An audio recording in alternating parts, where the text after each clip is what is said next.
All right, on our guest today on Naija Unfiltered is a human rights activist and youth advocate, Peter Akah. Peter, good to have you on the My program. pleasure. Thank you so much for having me, sir. All right, let's start with Senator Natasha. How did you meet her, and what was the motivation to stand by her in the course of all of this battle? The truth of the matter is, I have never known Senator Natasha before this incident personally. I knew her as a person who contested for election sometime in Kogi to be governor under the SDP, just like any other politician. For the first time I was meeting her was within this period when they had one of the court hearings. We were there to have to have another issue, and then we realized that her case was going on. My, push to take up this case of Senator Natasha is the same, zeal about injustice, no matter who is involved. Injustice does not become justice when it happens to someone maybe you disagree with. Even if the current Senate president was an ordinary senator and another Senate president does the same thing, I will still speak up. Senator Natasha is one of just 4 women in the Senate. And then the Senate came up with, they said you disobeyed standing rules, and then they gave you a sentence of a suspension for 6 months. Your security withdrew from you. Your salaries and allowances stopped. And we said, no, this cannot be the way to go. If a National Assembly wants to be a body of lawmakers, it should be able to uphold the laws for its own self. We have had instances in the Senate where a senator led thugs to steal the mace, the symbol of authority. And it was seen later at the city gate somewhere in Abuja. He was suspended, taken to the Supreme Court. The Supreme Court said, no, you cannot suspend for more than 14 days. By the next year, 2019, he was voted in as Deputy Senate President. A current serving senator, a former governor, was convicted of money laundering to the tune of billions, sentenced to prison for about 6 months before he went to the Supreme Court. What did the standing orders of the Senate say about it? So it is not able to take care of known criminals amongst them. It is women who insist on standing for their rights. Let due process be followed. And when a court of competent jurisdiction says this is the way to go, the lawmaking body should not be the ones violating the rights or the constitution. You cannot arrogate to yourself the powers of both executive, legislative, and judiciary. We must have the rule of law in a country. And that is why we insist that the people of Kogi should not be shortchanged. Senator Akpabio is not more senator than Senator Natasha. All right, and right now, moving forward, are we looking at her being favored the way others have been favored? Because obviously we know that there are going to be challenges. There will be, Is there any plans in the event something goes awry? Do you know what I have come to realize from this case of Senator Natasha? Democracy thrives when citizens participate. And we will continue to have criminality in government, illegality and injustice for as long as the people permit it. Once the people begin to mobilize and insist that the right thing should be done, the power of the people will always be greater than the criminals in power. So it does not matter the shenanigans that they would want to do. The persons who are in the Senate, there are about 108 of them plus 209, 360 lawmakers. How many are the politicians that will hold how many million people hostage? So beyond the case of Senator Natasha is an outright and flagrant, abuse of power. The National Assembly today has almost become an extension of the executive. It is like the APC town hall. When the president goes to submit a budget, they greet him with his political mantra, on their mandate they shall fall. That place is the People's Assembly. So when will the Senate leadership be also suspended for turning a house that should be apolitical to a political party stakeholder meeting? So beyond whatever it is that they will be planning for Senator Natasha, because it is even unfortunate that for 6 months, a country grappling with insecurity, bandits are holding press conferences in Katsina, the Senate has been bent or has been neck deep into political battles of perceived enemies. So whatever it is, if the Senate wants to remember itself as a 10th Senate that fought to push forward the welfare of Nigerians, or that wasted its time approving loans without investigation and clamping down on one woman, it is up to them to make that decision. But Nigerians will not allow that injustice to be sustained. Right. How will you assess this 10th Assembly in the light of all that we have seen? Are they really doing the oversight function? Or they are just serving themselves. I think in Nigeria, one of the greatest tragedies is that there is no worst case scenario, because things are this bad does not mean it cannot become worse. In fact, we thought that the 9th Senate under Senator Ahmed Lawan was bad until we saw the 10th Senate. This current Senate is probably the most unproductive and probably useless to the Nigerian people. A Senate that has become an extension of the executive, where legislative leaders wait to get instruction from the presidency. What exactly has the Senate in its 2 years going to 3 years of the 10th Senate done meaningfully well to impact the lives of Nigerians? The economy? It is just approving of loans and loans without investigation for the presidency. And then you see National Assembly members, instead of taking the pains of carrying out oversight, they are more interested in political controversies and all sorts. So for me, I think that it is high time for Nigerians to drain the swamp, to ensure that whatever that it is, because we are spending a lot of money. The budget for the National Assembly is above 350 billion. So when you spend so much money on non-essentials, on something that is not productive to the people, we are the collateral for that level of mismanagement and recklessness. So I think it is shameful what the legislative arm of government has become, because that is the arm of government empowered to carry out oversight. And if it can become that, where is democracy headed? Where is the country headed? Nigerians must think about how to recalibrate ahead of 2027, because we have a lot of trouble in our hands if this is what we have as a legislative arm. All right, you've been in the forefront of electoral reforms. I can even see it on your T-shirt. Fix INEC. Fix INEC now. How do you think we can fix INEC now? It has to be an electoral revolution. Mr. Victor, it is simple. Nigeria, we have been living in self-deceit. We have been living a lie. We claim to be a democracy. This year we celebrated 26 years of uninterrupted democracy in our fourth republic, and we have just done 65 years of independence. The hallmark of every democracy are free, fair, credible, and peaceful elections. That is the foundation, because it is a social contract where the citizens choose their leaders, and when they are dissatisfied with their performance, they can vote them out. If you fail to fix elections, there is no point of accountability. So we go through a vicious circle where people just continue to lament about bad leadership. They rig themselves back into power. They complete their 8 years. They rig another person who will become even worse. So if truly we want to be a democracy, it must be through free, fair, credible, and peaceful elections. Because elections do not only bring governments, they give legitimacy to governance.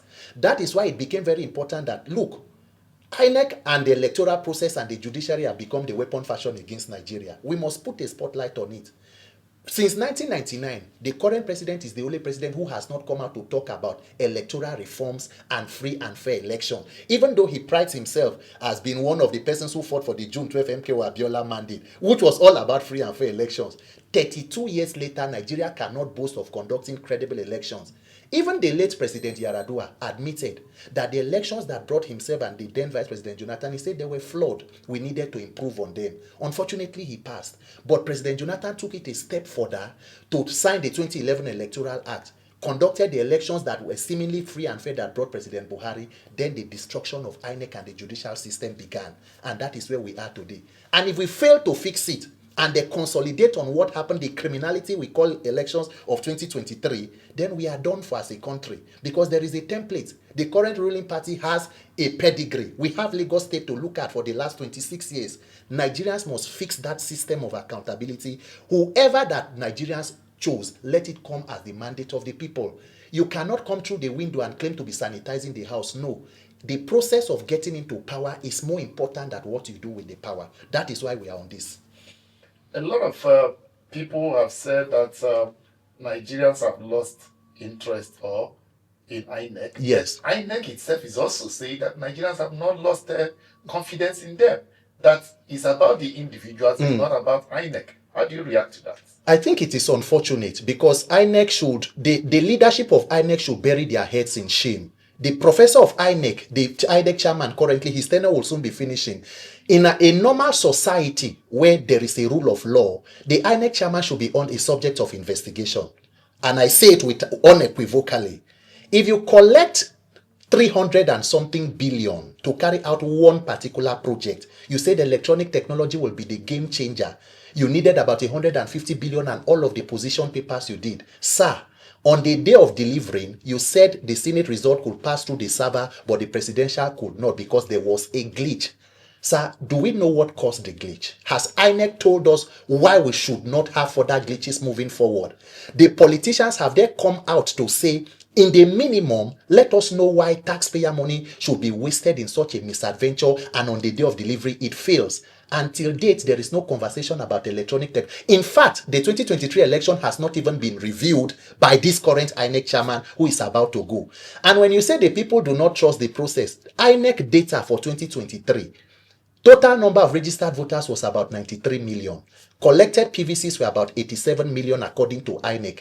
The total number of persons who voted in that election were less than 28 million people. Sir, why do more than 50 million people take the pain of registering, collecting PVC and are not interested? It's simple. Nigerians do not trust those processes or those activities we call elections.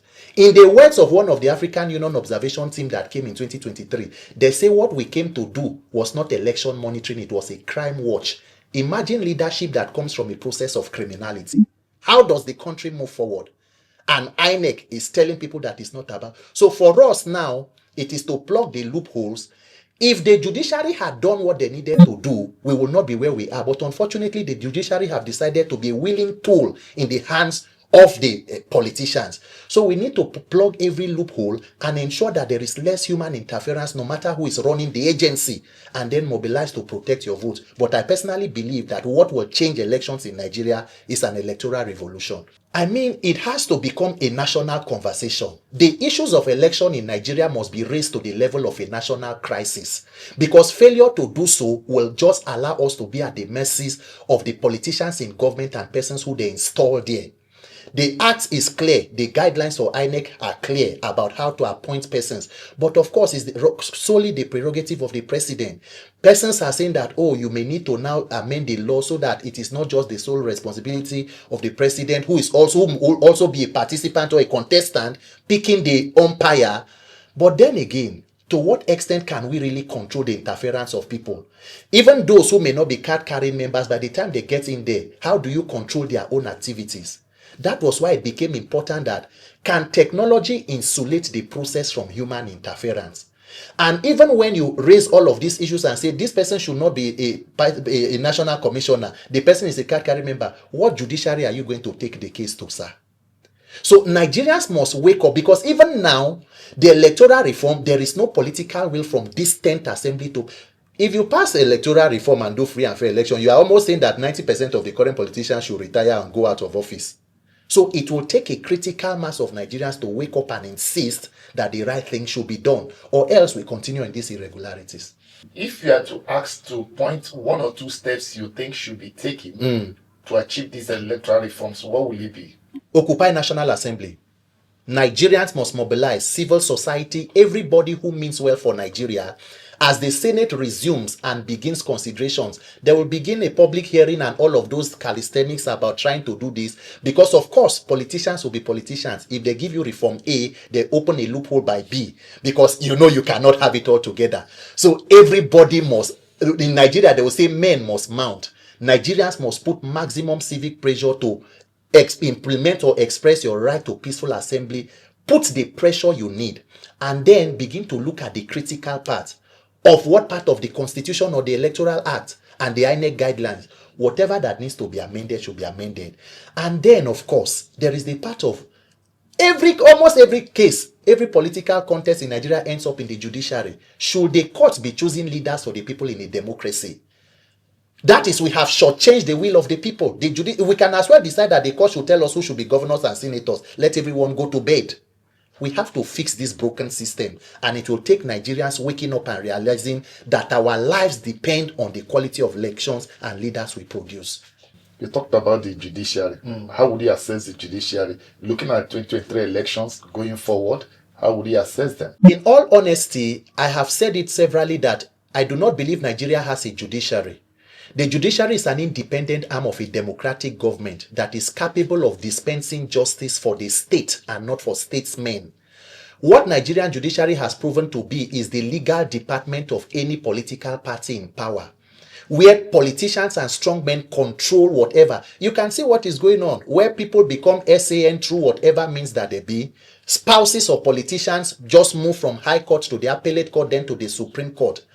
Look at the case of Rivers State, for example. The president, that is a textbook definition of where Nigeria's democracy is. And a president in a democracy woke up and decided to suspend a legitimately elected governor. I'm not talking whether it is right or wrong, but before even the Senate that should ratify ratified, he had already sworn in a sole administrator.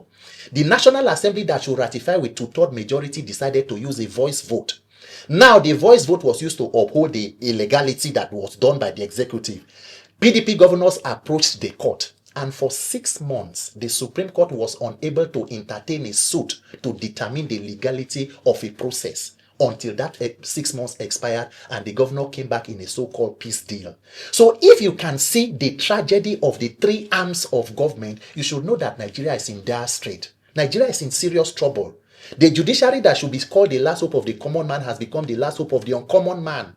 When you see politicians in Nigeria today, we almost have a minister for the judiciary who is building houses for them, increasing their allowances and pampering the judges. A person who at the end of an electoral cycle will also be a defendant in their court. And we don't see it as clash of interest. We don't see it as administrative abnormalities. Everybody just goes in that way. So what is the hope of the Nigerian if we have that kind of judiciary? We are in serious trouble and we must fix it. The president's speech, independence anniversary speech, the president said that the economy is on the path of recovery. Super story. And then that we are making progress. What's your take? That one is Tales by Moonlight. I think our pockets and Nigerians will be the ones to tell the stories. I think it is very shameful and it is disappointing that 65 years after independence, 15 years ago in 2010, when we did 50 years of independence, Professor Wole Soyinka is quoted on a magazine to say there is nothing to celebrate. In 2015, if you want to know exactly where President Tinubu and the current government, the mischief we have in leadership about the economy, the major campaign and one of the policy statements of President Tinubu was on May 29, 2023. Subsidy regime is gone. They pride themselves in removing the corrupt subsidy from fuel subsidy. And I asked the question, Mr. President, if you want to be honest with yourself, it is true that there was corruption in subsidy. But the question is, between May 29th and today, October 2025, President Bola Ahmed Tinubu, how much have you saved exactly from fuel subsidy removal? Because subsidy in itself was not a problem. It is the criminality in subsidy. Subsidy is paid in different forms in different countries. What we call social securities are all subsidy. In fact, if you take out subsidy and you begin to increase money to governors without holding them accountable, you have only decentralized corruption. What you are telling us is that you have removed subsidy for the poor and are subsidizing the rich. So what is happening in Nigeria today is that we, the poor and average Nigerians, we are the subsidy for the wealthy, and you live in luxury. The president can come out and say he has turned the corner economically because, of course, his economy has improved. He bought a new presidential jet. He bought a presidential yacht. They budgeted money for SUVs for the office of the First Lady. They are installing solar panel in the presidency for billions. They renovated the vice president's house for about 20-something billion. They released money to the Senate to buy bulletproof vehicles for more than 160 billion. So their own economy has improved. The question is the man on the street. How do we have stable power to even power your own small and medium scale enterprise? What is the security to us? Today in Kano, in Kwara State, bandits are killing people. Kwara, that used to be one of the most peaceful. In Katsina, bandits are holding peace deals. We have security and insecurity officials. What I see is Nigeria being governed by political businessmen who see the citizens as customers for their trade. Nigerians must wake up and dismantle the structure of criminality. I take exception to that speech by the president. If President Tinubu is being honest, sir, can you have a policy statement from a British Prime Minister on something as important as fuel subsidy? And then you cannot account for exactly how much was saved from it. Let us say, okay, we saved 50 billion. Do you know what 50 billion can transform in the health sector? How much is ASU looking for? How much do we need to improve educational infrastructure for the out-of-school children, more than 18 million to return? So that we know that we stopped criminality in subsidy, we saved from this, and this is what we have been able to reinvest it and with tangible result. Our trunk A roads and highways, more than 80% are not motorable. And you keep insisting that you removed corruption from fuel subsidy. Sir, you have diversified corruption. Please excuse us. And then the issue of insecurity. He also said that we are winning the war against insecurity. The president is winning, but I don't know in what ring or in what, platoon he's winning the war. After the statement of the president, do you know that yesterday there was an attack in Niger State with more than 30 persons kidnapped and a number of persons killed? The question about insecurity that politicians have not come out to say is, who exactly are beneficiaries of insecurity in Nigeria? Has insecurity become a multilateral or multinational economic investment where the more money you pour into it, the more it explodes? Remember that when President Jonathan was leaving office in the heat of the Boko Haram insurgency, this insecurity thing was majorly centered around the northeastern states, Adamawa, Yobe, Borno. President Buhari came, who was supposed to fight insecurity as a retired military general. Since the coming of APC, Nigerian army are in active service in the 36 states, including the FCT. We have more than 40,000 IDPs in Abuja, the country's capital. So when you begin to do peace deals, you do peace deals on Monday. On Tuesday, the same bandits attack a state like Zamfara to kidnap more people. And the bandits come out to tell you in public that these killings will not stop for as long as there is injustice against us in a country that has a commander-in-chief. And President Tinubu's statement under Jonathan, he said if Jonathan has failed on insecurity, he should resign. When will President Tinubu resign for killings and insecurity? The death of one person is much enough or is plenty enough.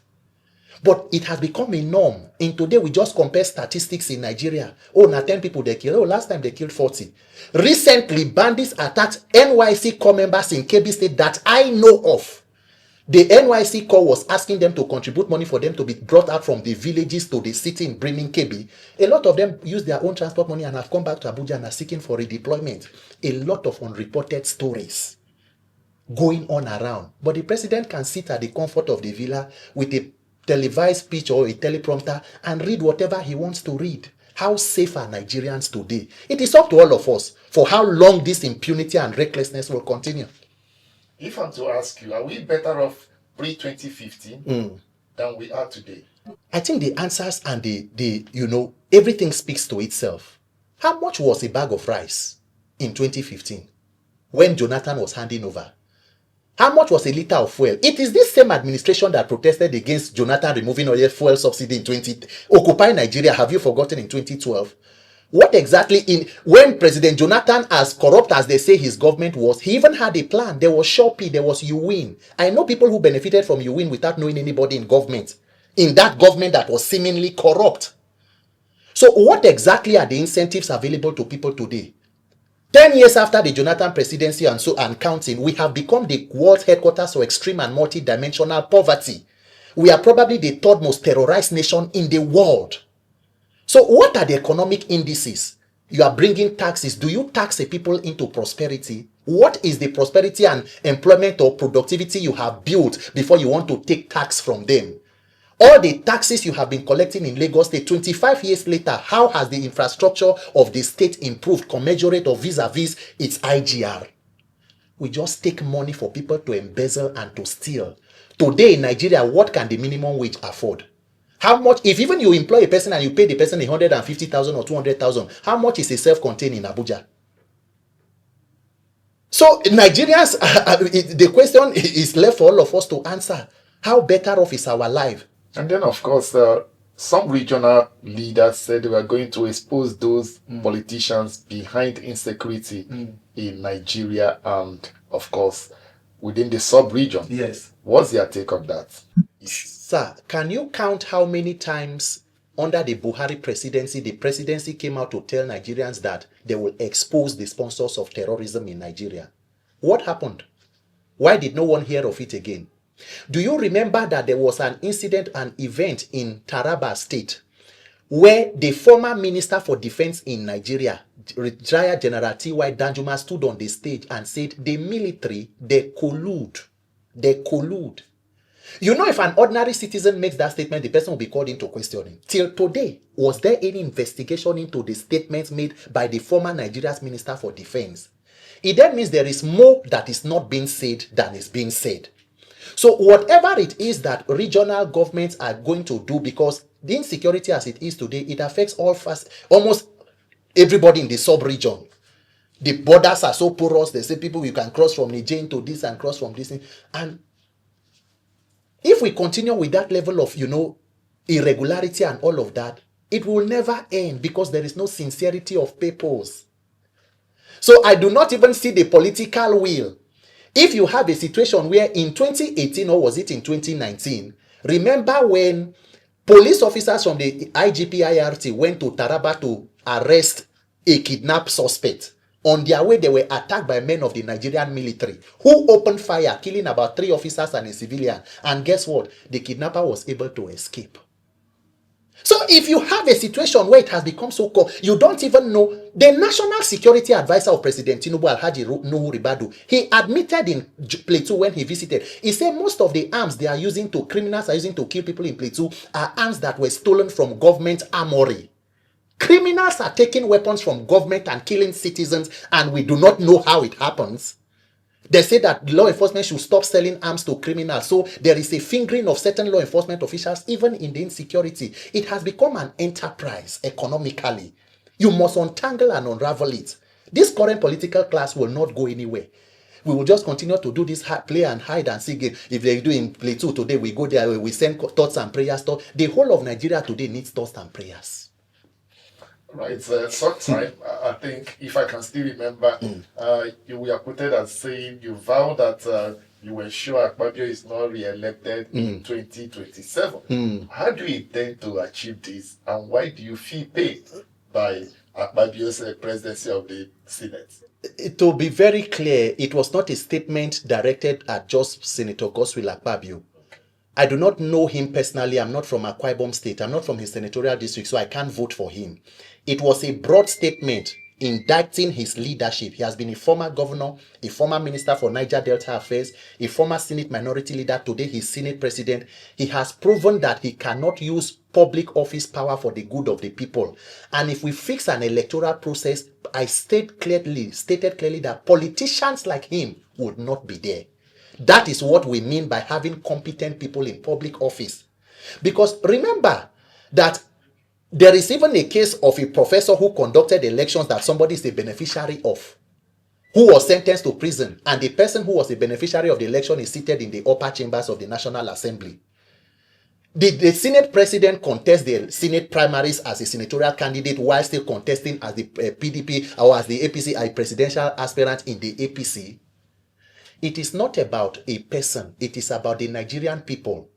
The people of Akwa Ibom, the people of Nigeria, everybody deserves good leadership. And if you are handed over the National Assembly and you can weaponize it against the Nigerian people, I think that you do not deserve public office. Nigeria will not have a situation where the worst rule over the rest instead of allowing the best to lead the rest. We have great minds, ingenious people, people of great character and competence. Once a system is fixed, where people of such character can contest, we will not have charlatans in public office. But as long as you have characters who are mischievous, who do not have the national interest at heart, we will be the collateral. We are the victims. The Nigerian youth today, what is the future of a Nigerian youth? Everybody wants to japa, to do menial jobs in countries, jobs that you will not even do at home. Do you know how many Nigerians are dying in the Mediterranean Sea? People stuck in prisons in Libya and Mali, using every kind of precarious means to escape a country with so much resources due to the mismanagement of this crop of politicians. We must take a deep look and introspect and know that what exactly do we want as a people? Looking at Nigeria and our leaders, who do you blame? Nigerians, the citizenry docility, yes, or the ineptitude of the leadership? It's a combination of the two. I believe that the recklessness and impunity of the leaders are only permitted and will only fester for as long as the citizens condone it. And that is why I have continued to remain of the opinion that as Nigerians, we must move from the level of being just intelligent, talented, creative, and all of those, platitudes. They are all good. But we must now become a courageous people who are ready to stand up and fight for our rights and entrench what is called good leadership. Because the question we must ask ourselves is, sir, how many are the persons in government holding the entire country hostage? Let us calculate the entire political class. Give them, let's say, 40,000 people, as against how many million Nigerians? Because everybody, as fella go talk, I know one die, I know one quench, papa dey for house, mama dey for. We always get reason to fear. We are afraid of what should be afraid of us. Until the power of the people or the people in power become afraid of the power of the people, the country cannot move forward. Nigerians have decided to permit criminality in governance, and that is why what we receive is abundance of criminality. So Nigeria today is like an organized criminal enterprise. Every office and facet of government is there to support corruption at every level. We can't continue like that. Go to prisons. Look at people who are languishing in prisons for some offenses they may know nothing about, or trivial offenses. When a governor will be confirmed by the EFCC to have embezzled money and paid school fee for children in advance, is moving freely. It's even in the ruling party. And that is the country where you are calling a country. Nigerians must wake up and ask ourselves the question, for how long are we ready to tolerate this? And what exactly needs to happen to motivate everybody to wake up and say, enough. Enough. I don't believe that it is impossible. It is up to Nigerians to wake up and realize that the power is with the people. You have the number and the strength. Wake up and take back your country and rescue it. One person will wake up and drive a Rolls Royce. When they ask you, you say that because your father was a GM of a company when he was. Looking at Nigeria vis-a-vis international relations, what is the state of international relations with Nigeria currently? Do you know that it is unfortunate that Nigeria as a country is begging to have a place in the Committee of Nations on the global stage? Nigeria has the capacity to be a world power. The level of resources in Nigeria, if you take away all our oil, the human beings in Nigeria are the greatest asset that we have. It is unfortunate that bad leadership has reduced Nigeria to where it is today. And unfortunately or incidentally, you are only a global player to the extent of the quality of service or whatever that can be gotten from you. Yes, we have the market, a country of over 200 million people approximately. What are we taking to the global stage? Even the crude that we drill from our ground, we can't refine it until one person brought a refinery for us. So anybody that is talking to you, the world as it is today in international relations, it is based on national interest. If America is coming to you, it is how it promotes or protects their own national security and promotes their personal interest. That is why today the president has continually visited France. They signed a memorandum. Nigerians need to know exactly what are in those memorandums, because we know that recently few francophone countries have parted ways with France. Is it possible that you are now looking for another means of exploitation?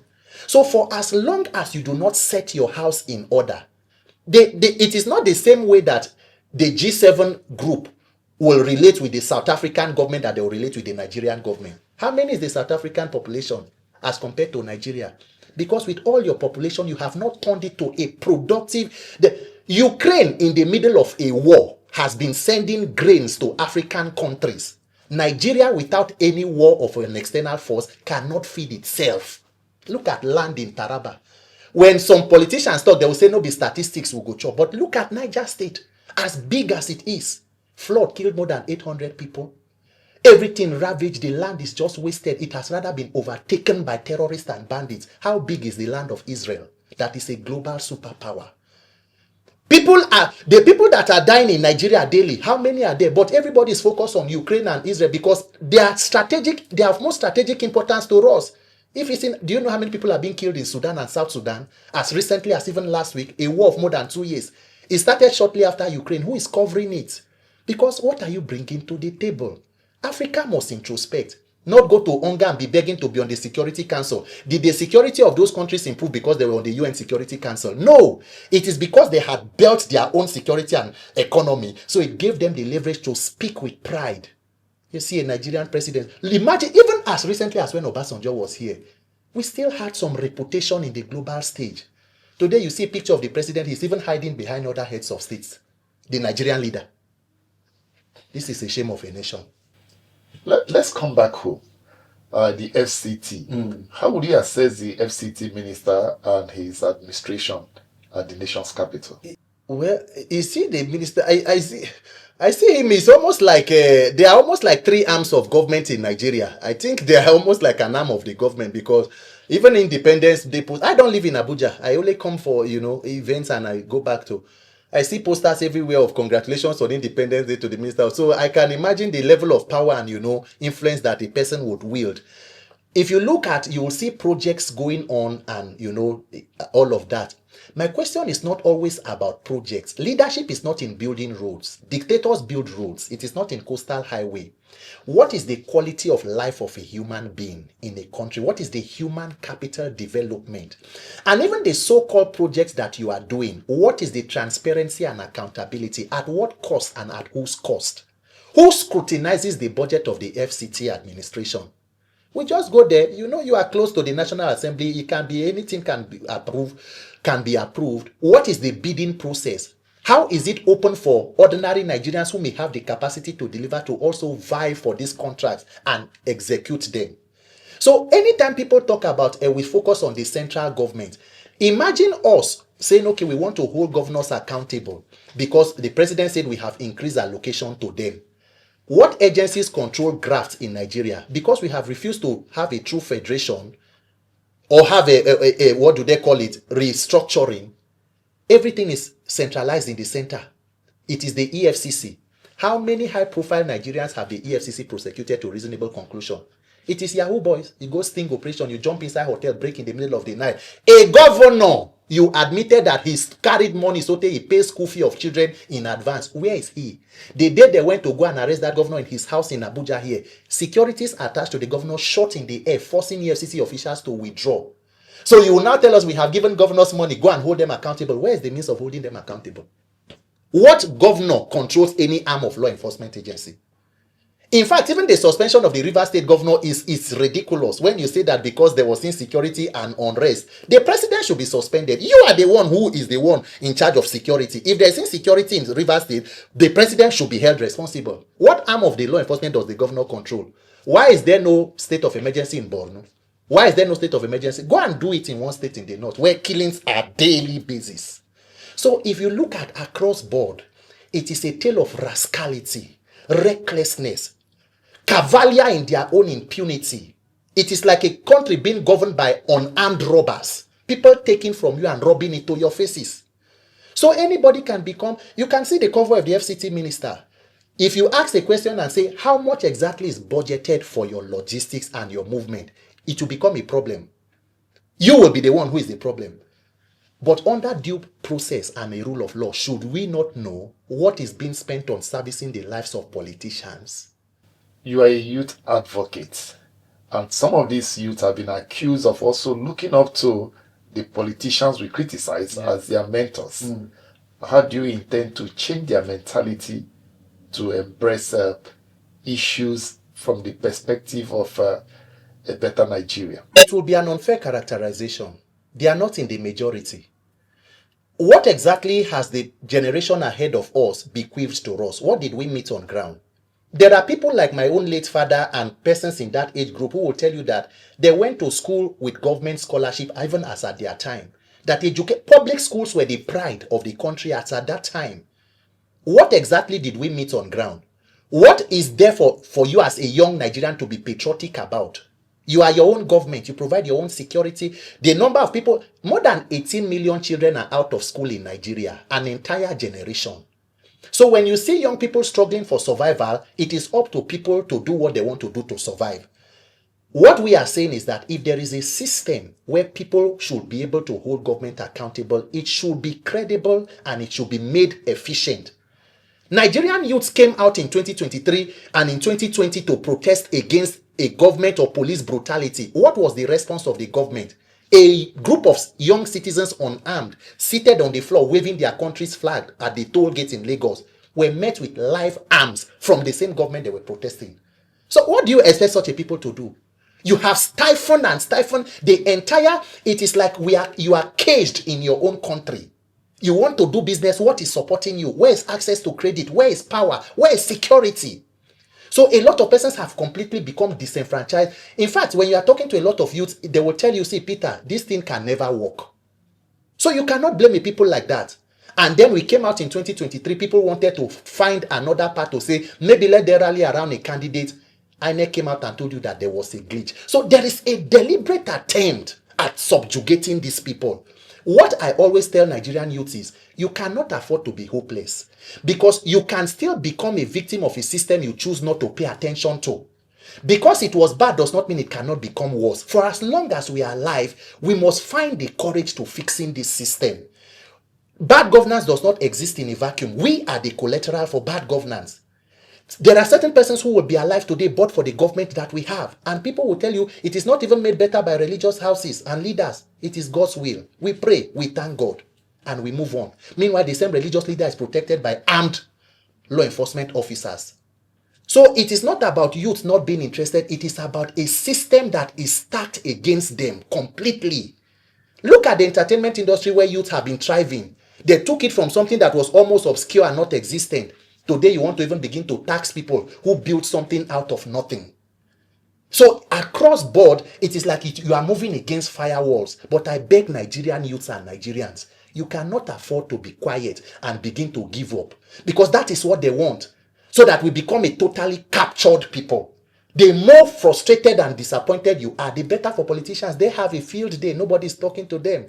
Before you know, their children who are flying around become the leaders over you again. We must wake up and fix it. We can do it.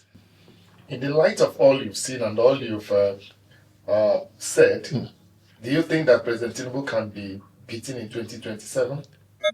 Mr. Victor, with due respect to you, sir, if there are free, fair, and credible elections conducted in Nigeria, before 12 o'clock on election day, the defeat of Tinubu and his APC minions will be announced.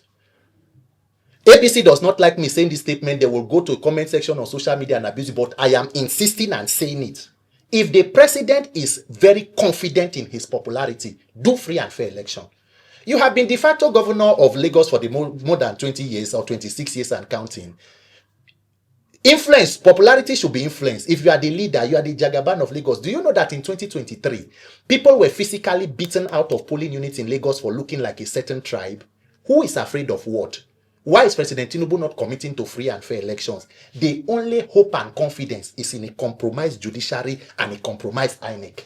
What happened? What were the numbers? President Tinubu is the only person who won presidency by losing all major voting blocks. He lost his home state of Lagos. He lost Kano. What happened in Rivers?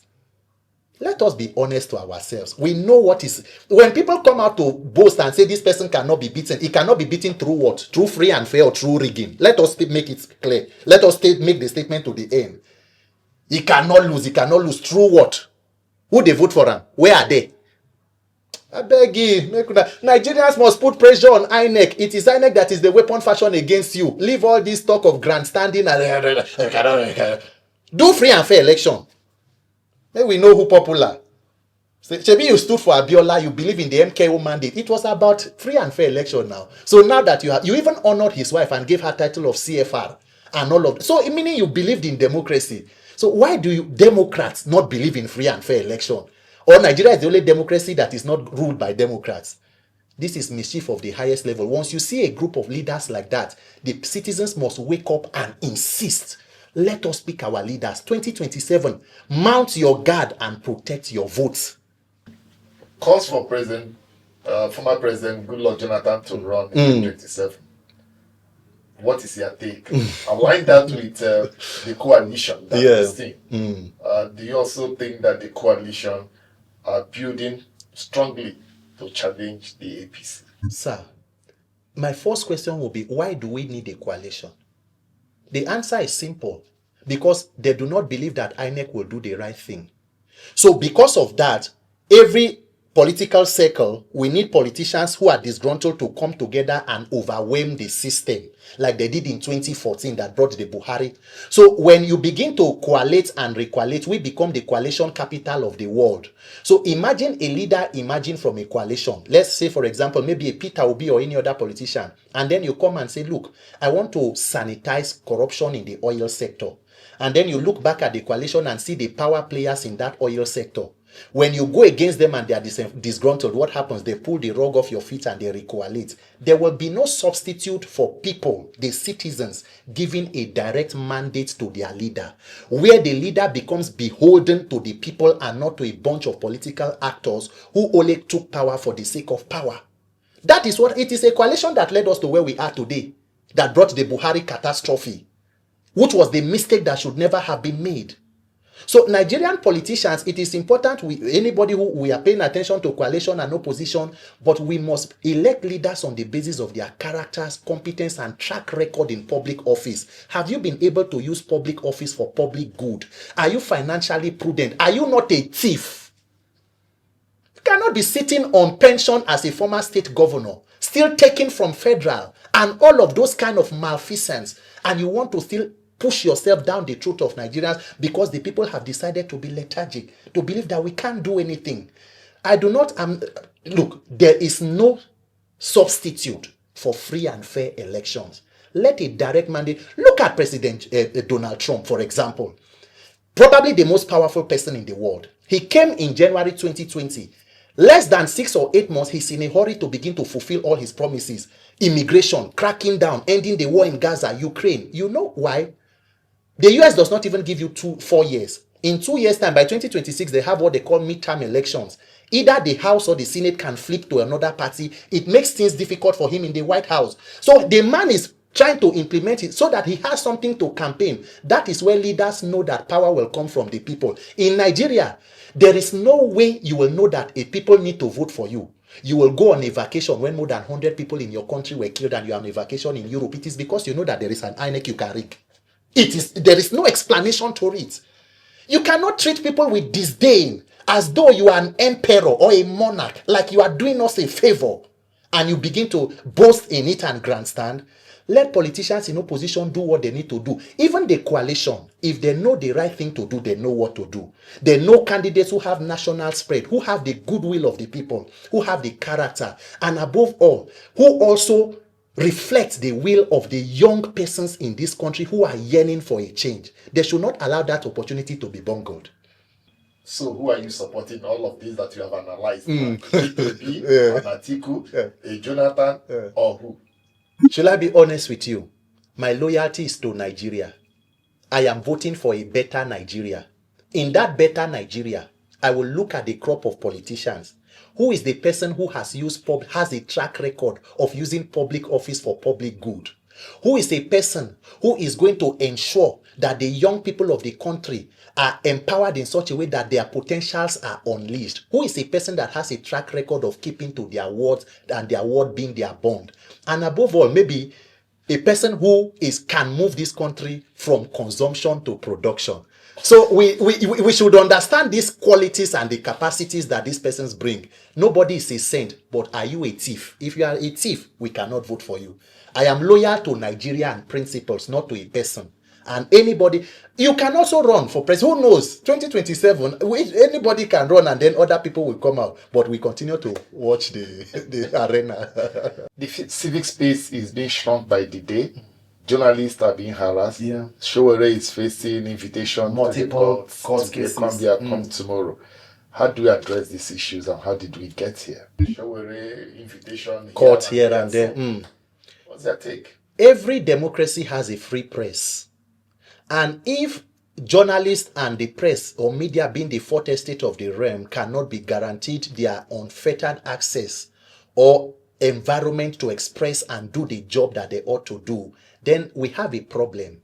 Because the people are as informed as the information that they get and whatever, how this group of persons are able to hold government accountable. Once everybody keeps quiet and begin to cow, then we have become an authoritarian state. So what I will want to tell Nigerians is that every Nigerian, people become soft target when there are only few people speaking. When Nigerians, the millions of us who are on social media, everybody in Nigeria should be an activist at this point. If the problems in Nigeria have not activated you, is it until you are killed or somebody you know is killed? So when imagine 1 million people on Twitter waking up every day to amplify what one activist has been saying. We need fuel supply, we need this, we need that. What happens or what becomes of it? There will be no prison for you to even put everybody. But when everybody cows and allows one set of people to be at the top, they become soft targets. So we must continue. While conventional media is being attacked, people must wake up and speak for them, and those people should not be lone voices. All Nigerians must know that these things affect you. One bad thing attribute about us is trying to make issues about certain persons and how it does not concern us until you become a direct victim. What will happen with Senator Natasha will be a litmus test for what will happen to someone else. What will happen with Showere will be a litmus test. So it always seems far until it comes very close. Do not wait for that point. Injustice to one person means nobody's right somewhere is protected. And of course, lastly, on Monday we heard the news of the death of Arise News anchor and reporter Somtochukwu Maduagu during an robbery incident in her house. How did you receive that news, and what's their reaction to incidents like that? Let me just begin by sending my condolences, my very heartfelt condolences. Somto is someone, I don't know her personally, but I watch them, and you know how the screen makes a big personality of a person, and you just admire them by them just doing what they do. And she was good at it, even from the testimonies from her colleagues and all of that. And I pray that her soul finds rest and God comforts those who are mourning her, her very close family. It is unfortunate that we are where we are today, because listening to the commentary, there was also an aspect that she was taken to the hospital and there was an issue with the treatment, forcing even the former Senate President Bukola Saraki to come out and reinforce a bill that they had passed, stating that gunshot victims should be treated without. Nigeria is waiting for the next victim. We are a collection of potential victims. What we are doing is waiting for turn by turn Nigerian PLC. My prayer is that all that is going on mobilizes Nigerians enough to wake up and say, if you do not fix government and these institutions to work efficiently, anybody can become the next victim. Remember when there was a case of an attack on the Abuja-Kaduna train some years ago? There was a doctor there. She had already finalized her arrangement to travel out of the country. She was shot. She posted online. Some persons were even making a mockery of her. Incidentally, she died. I think Dr. Chinelo. That is what Nigeria is. When people talk about these things, it's not because you hate the country. It is because we want systems to work. Is it possible that even after the gunshot, she could still have survived if there was immediate care? In some instances, there may not be ambulance. There may be ambulance. There is no fuel. You may get there. Even if they want to treat, there is no oxygen. It is a whole lot of dysfunctionality. And it is unfortunate. But I hope that all of these tragedies inspire Nigerians to know that we need to put value on our lives. This is not a 29-year-old promising with a career as bright as anything as the stars, but cut short, not made better by the dysfunctionality in government. We have to fix this thing. It is not working. All of us must wake up and dismantle this structure of criminality. It's been a pleasure talking to you, Peter Akah. Thank you very much, sir.